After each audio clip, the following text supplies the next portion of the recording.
ஷோப்பா காலங்காத்தாலேயே வேலை வேலை வேலை வேலை. ஏய் என்னடி மா, நான் மது வீட்டுக்கு போயிட்டு வரேம்மா. சரி போ, யார் வேணாண்ணா, சீக்கிரம் கிளம்பு. நீ போனாதான் எனக்கு வேலை ஓடும். உன்னோட அக்கா போய் படுத்து தூங்கிட்டு இருக்கிறா மொட்டை மாடியில் படுத்து படுத்து. பெட்ரூம் இருக்குல்ல, அவளுக்கு கண்ணு தெரியுமா தெரியாதா? சரிம்மா, எனக்கு டைம் ஆச்சு. நான் அவள் கேம் விளையாட கூப்பிட்டுருக்க கேரம் போர்டு, அவள் வீட்டில் சூப்பராக இருக்குமா கேரம் போர்டு, பார்பி எல்லாம் இருக்குமா. நீ இன்னும் சின்ன பிள்ளையாவே இது போடி, சும்மா இருந்து ரச்சம் பண்ணிட்டு சின்ன குழந்தையாட்டம். சரிம்மா.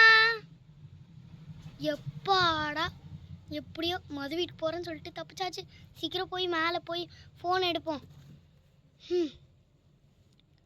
இந்த பிள்ளைங்களை வச்சுட்டு காலங்காத்தாலே வேலை கொடுத்துட்டு சை.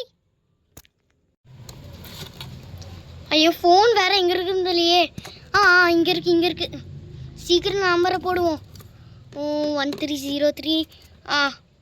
ஹலோ. வழக்கம் போல் நம்ம எப்போ இருப்போம்ல, இந்த பார்க்குக்கு மட்டும் சீக்கிரம் வாடா, ஒரு அர்ஜென்ட்டான விஷயம், சீக்கிரம் வா. சரி பாய், நானும் சீக்கிரம் வந்துடுறேன். அந்த பெஞ்சுக்கே வந்துடு. வைக்கிறேன்.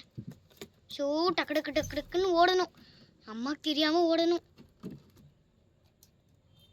என்ன இவ முன்னாடியே போகிறேன்னு சொல்லிட்டு இப்போ தான் போயிட்டுருக்கா மது வீட்டுக்கு.